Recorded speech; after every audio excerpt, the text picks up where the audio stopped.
Hi hello ನಮಸ್ತೆ. ಮತ್ತೆ Madhushree YouTube ಚಾನಲ್ಗೆ ಬಂದಿದ್ದಕ್ಕೆ ಧನ್ಯವಾದ. Heartly welcome to my husband birthday vlog. ಸಿಂಪಲಾಗಿ ಒಂದು ಡೆಕೋರೇಷನ್ ಮಾಡೋಣ ಅಂತ ಡೆಕೋರೇಷನ್ ಐಟಮ್ನ ತೊಗೊಂಡು ಬಂದಿದ್ದೀನಿ. ಅದು ಕೂಡ ನಾನು ಜೆಪ್ಟೋದಿಂದ ತರಿಸಿದೆ, ಯಾಕಂದರೆ ನಾನು ಕೆಲಸದಿಂದ ಬಂದಿದ್ದು ಕೂಡ ಲೇಟ್ ಆಯಿತು. ಹಾಗಾಗಿ ಜೆಪ್ಟೋ ಮಾಡಿದೆ. ಜೆಪ್ಟೋದಲ್ಲಿ ಕೆಲವೊಂದು ಐಟಮ್ಸ್ನ ತರಿಸಿದ್ದೀನಿ. ಯಾವ ರೀತಿ ಡೆಕೋರೇಷನ್ ಮಾಡ್ತೀನಿ ಅನ್ನೋದಕ್ಕಿಂತ ಮುಂಚೆ ಏನು ಐಟಮ್ ತರಿಸಿದ್ದೀನಿ ಅನ್ನೋದನ್ನು ನಿಮಗೆ ತೋರಿಸ್ತೀನಿ, ಒಂದು ಸತಿ ನೋಡಿ. ಹಾರ್ಟ್ ಶೇಪ್ ಬಲೂನು 25 ಪೀಸ್ ಇದೆ. ಸೊ ವರ್ತ್, ನನಗೇನೋ ಅಂತ ಮೋಸ ಏನೋ ಅಂತ ಅನ್ನಿಸ್ಲಿಲ್ಲ. ನೋಡಿ, ಇದು ಹಾರ್ಟ್ ಕ್ಯಾಂಡಲು. ನಮ್ಮನೇಲಿ 4 ಜನ ಇದ್ದೀವಲ್ಲ, ಸೊ ಹಾಗಾಗಿ 4 ಹಾರ್ಟ್ ಇಲ್ಲಿದೆ. ನೋಡಿ, ಇದು ಒಂದು ಮಾಮೂಲಿ ಪಾರ್ಟಿ ಪಾಪರ್. ಇದನ್ನು ರಿಬ್ಬನ್ ಬ್ಯಾಂಡ್ ಕೊಟ್ಟಿದ್ದಾರೆ. ಇದರಲ್ಲಿ ಹಾಕಬೇಕು. ಈ ಎಲ್ಲ ಡೆಕೋರೇಟಿವ್ ಐಟಮಿಂದ ನಾನು ಯಾವ ರೀತಿ ಡೆಕೋರೇಷನ್ ಮಾಡ್ತೀನಿ ಅನ್ನೋದನ್ನು ನಾನು ನಿಮ್ಗೆ ತೋರಿಸ್ತೀನಿ. ಮೊದಲಿಗೆ ನಾನು ಹ್ಯಾಪಿ ಬರ್ತ್ಡೇ ಬ್ಯಾನರ್ನ ಯಾವ ರೀತಿ ರೆಡಿ ಮಾಡ್ಕೊಂಡಿದ್ದೀನಿ ನೋಡಿ. ಈ ರೀತಿ 1 by 1 ಜೋಡಿಸ್ಕೊಳ್ಬೇಕು. ವಾಲ್ ಮೇಲೆ ನಾನು ಹ್ಯಾಪಿ ಬರ್ತ್ಡೇ ಬ್ಯಾನರ್ನ ಈ ರೀತಿ ಅಂಟಿಸಿದ್ದೀನಿ. ಅಳಿಮಯ್ಯನ ಬರ್ತ್ಡೇ ಅಂತ ನಮ್ಮಮ್ಮ ಕೂಡ ಬರ್ತ್ಡೇ ಡೆಕೋರೇಷನ್ಗೆ ನನ್ನ ಜೊತೆ ಕೈ ಜೋಡಿಸಿದ್ರು. ಇಬ್ಬರು ಸೇರಿಕೊಂಡು ನಾವು ನೈಟು ಈ ರೀತಿ ಹ್ಯಾಪಿ ಬರ್ತ್ಡೇ ಬ್ಯಾನರ್ನ ಕಟ್ಟಿದ್ವಿ. ಬಲೂನ್ಸ್ಗಳನ್ನೆಲ್ಲ ನಾನು ಜೋಡಿಸಿದ ಮೇಲೆ ಕರೆಕ್ಟಾಗಿ ಬಂದಿದೆಯಾ ಅಲ್ವಾ ಅಂತ ಒಂದು ಸತಿ ಚೆಕ್ ಮಾಡಿಕೊಂಡೆ. ನೋಡೋಕ್ಕೆ ಇದು ಸಿಂಪಲ್ ಡೆಕೋರೇಷನ್ ಅಂತ ಅನ್ನಿಸ್ಬೋದು, ಆದರೆ ಈ ಡೆಕೋರೇಷನ್ನ ಮಾಡೋಕ್ಕೆ ನಾನು 40ರಿಂದ 45 ನಿಮಿಷ ತೊಗೊಂಡಿದ್ದೀನಿ. ಕೇಕ್ ಕಟ್ಟಿಂಗೋಸ್ಕರ ನೋಡಿ, ಮನೇಲಿದ್ದ ಟೀಪಾಯ್ನ ಯಾವ ರೀತಿ ರೆಡಿ ಮಾಡಿದ್ದೀನಿ ಅಂತ. ರೆಡ್ ರೋಸ್ನ ಬಳಸ್ಕೊಂಡು ನಾನು ಹಾರ್ಟ್ ಶೇಪಲ್ಲಿ ಡೆಕೋರೇಟ್ ಮಾಡಿದ್ದೀನಿ. ಈ ರೀತಿಯಾಗಿ ಫೈನಲ್ ಡೆಕೋರೇಷನ್ ಬಂದಿದ್ದು ನೋಡಿ. ಸಿಂಪಲ್ ಅನ್ನಿಸ್ಬೋದು, ಆದರೂ ಚೆನ್ನಾಗಿದೆ ಅಲ್ವಾ. ಇನ್ನು ಬರ್ತ್ಡೇ ಕೇಕ್ ಯಾವ ರೀತಿ ಇದೆ ಅನ್ನೋದನ್ನು ತೋರಿಸ್ತೀನಿ ನೋಡಿ.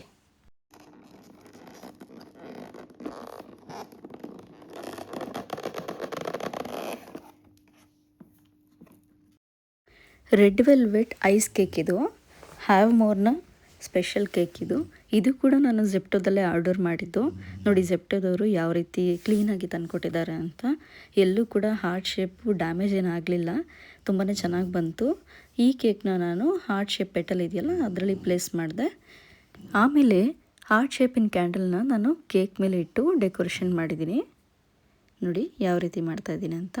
3 ಕ್ಯಾಂಡಲ್ನ ಬಳಸಿ, ಯಾಕಂದರೆ ಕೇಕು ತುಂಬ ಚಿಕ್ಕದಿದೆ. ಸೊ ಹಾಗಾಗಿ ನೋಡ್ತಾ 12 ಗಂಟೆ ಆಗೇ ಬಿಡ್ತು. ಸೊ ಬರ್ತ್ಡೇ ಬಾಯ್ನ ಎಚ್ಚರ ಮಾಡೋಣ ಅಂಥೇಳಿ ರೂಮ್ಗೆ ಹೋದೆ. ನೋಡಿ, ಅಪ್ಪ ಮಗಳು ಇಬ್ಬರೂ ಒಂದೇ ಥರ ಮಲಗಿದ್ದಾರೆ. ಸೊ ಬರ್ತ್ಡೇ ಬಾಯ್ ತುಂಬಾ ಗಾಢವಾಗಿ ನಿದ್ದೆ ಮಾಡ್ತಾಯಿದ್ರು. ಆದರೂ ಸೆಲೆಬ್ರೇಷನ್ ಮೂಡಲ್ಲಿ ನಾನಿದ್ದೆ. ಸೊ ಹಾಗಾಗಿ ಎಚ್ಚರ ಮಾಡಿದೆ. ಫುಲ್ಲು ಡ್ರೀಮಲ್ಲಿದ್ದರು ಅನಿಸುತ್ತೆ. ಗಾಬರಿಯಿಂದ ಕಣ್ಬಿಟ್ಟು ನೋಡಿದ್ರು. ಮೊದಲನೇ ವಿಷಯ ನಾನೇ ಮಾಡಿದೆ.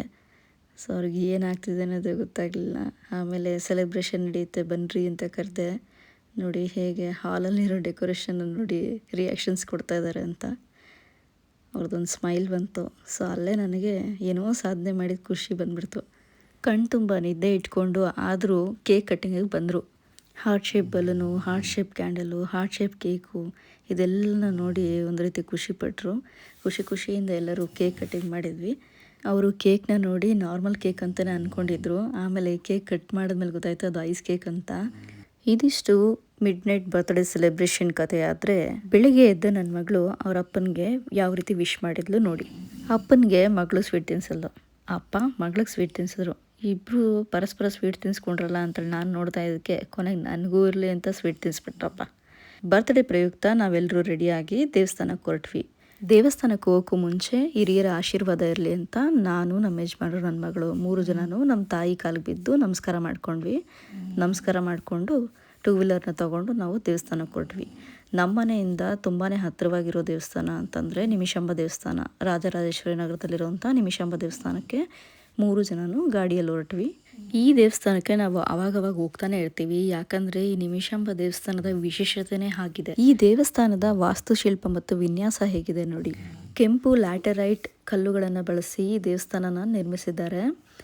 ಈ ದೇವಸ್ಥಾನದ ವಿಶೇಷತೆ ಏನು ಅಂದರೆ, ಇಲ್ಲಿಗೆ ಬಂದು ಭಕ್ತಾದಿಗಳು ಪ್ರಾರ್ಥನೆ ಮಾಡಿದರೆ ಆ ಪ್ರಾರ್ಥನೆ 1 ನಿಮಿಷದಲ್ಲಿನೇ ಈಡೇರುತ್ತೆ ಅನ್ನೋದು. ಈ ದೇವಸ್ಥಾನದ ಗರ್ಭಗುಡಿಯಲ್ಲಿ ಶ್ರೀಚಕ್ರವನ್ನು ಸ್ಥಾಪನೆ ಮಾಡಲಾಗಿದೆ. ಹಾಗಾಗಿ ಈ ದೇವಸ್ಥಾನ ತುಂಬಾ ಪವರ್ಫುಲ್.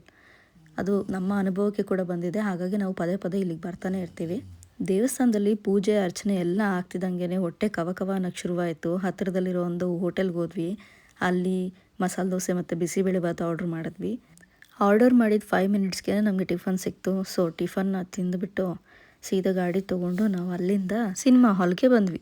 ಮನೆ ಹತ್ರ ಇದ್ದ ಒಂದು ಥಿಯೇಟ್ರಲ್ಲಿ ಮೆಗಾಸ್ಟಾರ್ ಚಿರಂಜೀವಿ ಅವ್ರ ಸಿನಿಮಾ ಹಾಕಿದ್ರು. ಮನಶಂಕರ ವರ ಪ್ರಸಾದ್ ಗಾರು ಸಿನಿಮಾನ ನೋಡಿಕೊಂಡು ನಾವು ಮನೆಗೆ ಬಂದ್ವಿ. ಪ್ರೀತಿ ಅನ್ನೋದು ಒಂದು ಸುಂದರ ಅನುಭವ. ಪ್ರೀತಿಗೆ ಮೊದಲನೇ ಮೆಟ್ಟಿಲೇ ಸ್ನೇಹ. ಆ ಸ್ನೇಹದಿಂದ ಶುರುವಾದ ನಮ್ಮ ಪ್ರೀತಿ ಎಂದೆಂದಿಗೂ ಶಾಶ್ವತವಾಗಿರಲಿ ಅಂತ ನೀವು ಕೂಡ ಹಾರೈಸಿ. ನಿಮ್ಮೆಲ್ಲರಿಗೂ ಈ ವಿಡಿಯೋ ಇಷ್ಟ ಆಗಿದೆ ಅಂತ ಭಾವಿಸ್ತೀನಿ. ಮತ್ತೊಂದು ವಿಡಿಯೋದೊಂದಿಗೆ ಸಿಗ್ತೀನಿ. ಅಲ್ಲಿ ತನಕ ಟೇಕ್ ಕೇರ್ ಆ್ಯಂಡ್ ಬಾಯ್.